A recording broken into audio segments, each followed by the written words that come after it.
Assalamualaikum warahmatullahi wabarakatuh. Kami dari kelompok 2 ingin memperkenalkan terlebih dahulu. Perkenalkan, nama saya Rivo Jasmine, NIM saya 859518404. Perkenalkan, nama saya Melanita dengan NIM 859571441. Perkenalkan, nama saya Sri Ratnadeli dengan NIM 585951754. Perkenalkan, nama saya Nazula Nur Afifa dengan NIM 859524067. Perkenalkan, nama saya Lula Alivia, NIM saya 859516909. Perkenalkan, nama saya Naufal Aptayasar dengan NIM 859591171. Di sini kami akan menjelaskan dan menayangkan tentang ekosistem darat alami. Mari kita simak.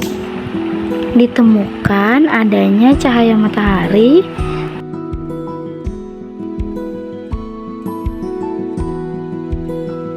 udara,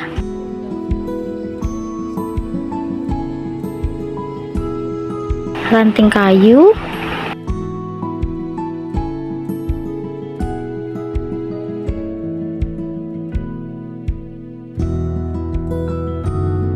dan sisa-sisa air hujan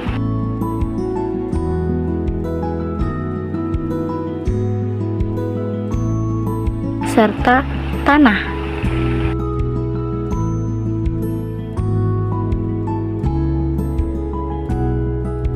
Berikutnya ada komponen biotik, yaitu daun mahoni memiliki berbagai manfaat kesehatan dan lingkungan, terutama dalam bentuk rebusan yang kaya antioksidan dan tanin. Khasiat utamanya meliputi menurunkan gula darah, mengatasi diare, dan meredakan nyeri. Berikutnya ada pecah beling, yaitu manfaatnya daunnya direbus buat bantu meluruhkan batu ginjal dan batu empedu. Kelor atau Moringa oleifera memiliki manfaat superfood, yaitu daun tinggi protein, vitamin A, C, kalsium, dan zat besi. Berikutnya ada daun lidah kucing, yaitu untuk manfaatnya obat luka luar. Daun ditumbuk buat kompres, bisul, borok, dan memar.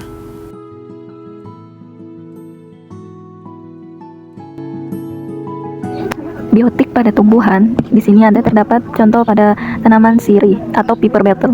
Pada tanaman sirih memiliki manfaat utamanya yaitu antiseptik alami, air rebusan buat kumur sariawan, bau mulut, dan keputihan. Berikut adalah daun jambu biji.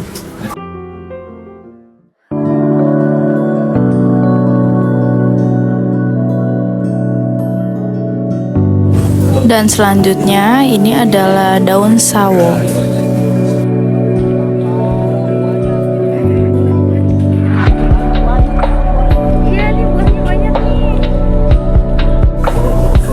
Di sini ada berbagai macam daun pandan.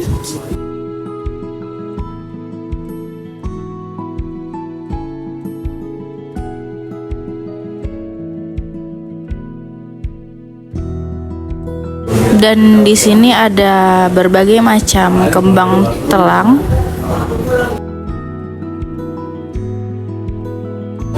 Selanjutnya di sini ada berbagai macam daun lidah buaya.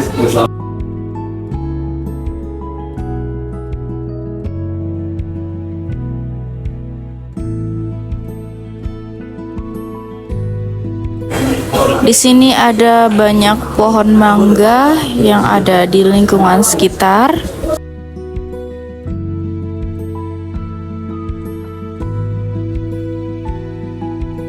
Lalu di sini ada berbagai macam daun mengkudu.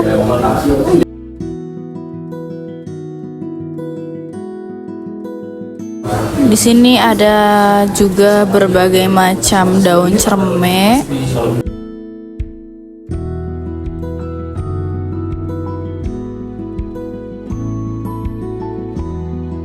Lalu di sini ada berbagai macam daun Kamboja yang ada di lingkungan sekitar. Di sini di depan saya ada daun pisang.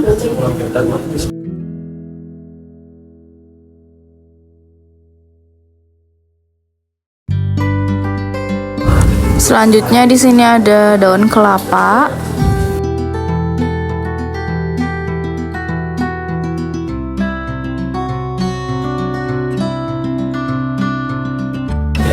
Dan di sini ada daun saga.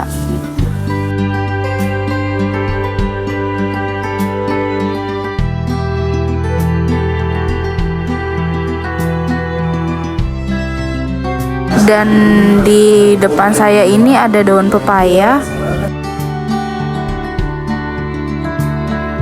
Oke, baik. Di sini selanjutnya ada pohon pinang.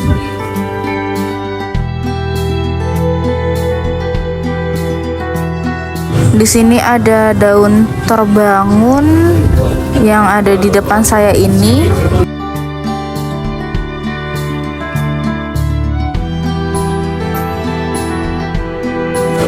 Selanjutnya ada berbagai macam daun keladi.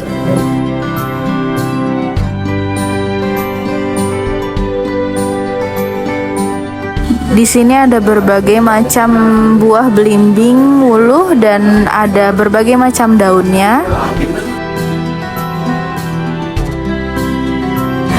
Di sini ada daun lengkuas.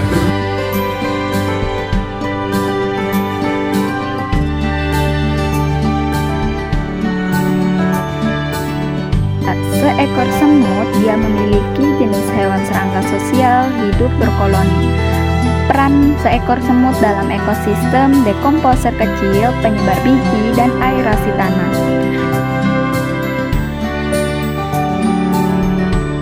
Yang kedua ada cacing tanah. Jenis hewan cacing tanah termasuk ke jenis hewan invertebrata. Dia hidup di tanah yang lembab, memiliki peran dalam ekosistem.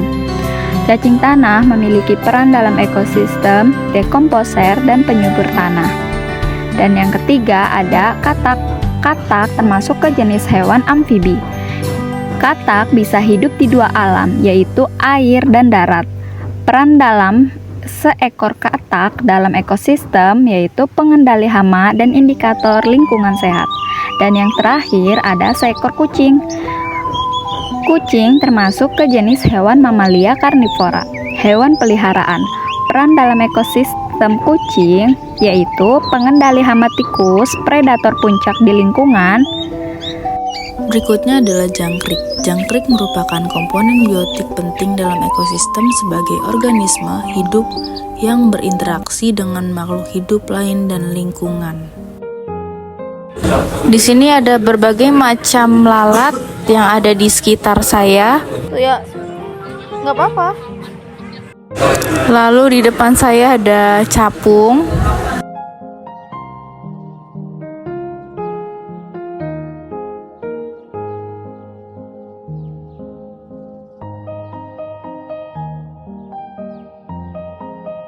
Di depan saya ada kupu-kupu yang sedang terbang.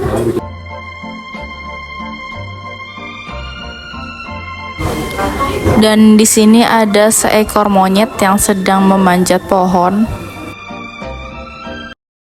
Kesimpulannya, berdasarkan hasil pengamatan, komponen darat alami tersusun atas dua unsur utama, yaitu komponen biotik dan abiotik yang saling berinteraksi membentuk suatu sistem yang seimbang. Komponen biotik meliputi seluruh makhluk hidup seperti tumbuhan, hewan, dan mikroorganisme yang berperan sebagai produsen, konsumen, dan dekomposer. Sementara itu, komponen abiotik mencakup unsur tak hidup seperti tanah, air, udara, cahaya matahari, suhu, dan kelembapan yang berfungsi sebagai faktor pendukung kehidupan. Interaksi antara komponen biotik dan abiotik bersifat timbal balik, di mana masing-masing komponen saling mempengaruhi dan menentukan keberlangsungan ekosistem. Dengan demikian, keseimbangan antara kedua komponen tersebut sangat penting untuk menjaga stabilitas lingkungan darat alami.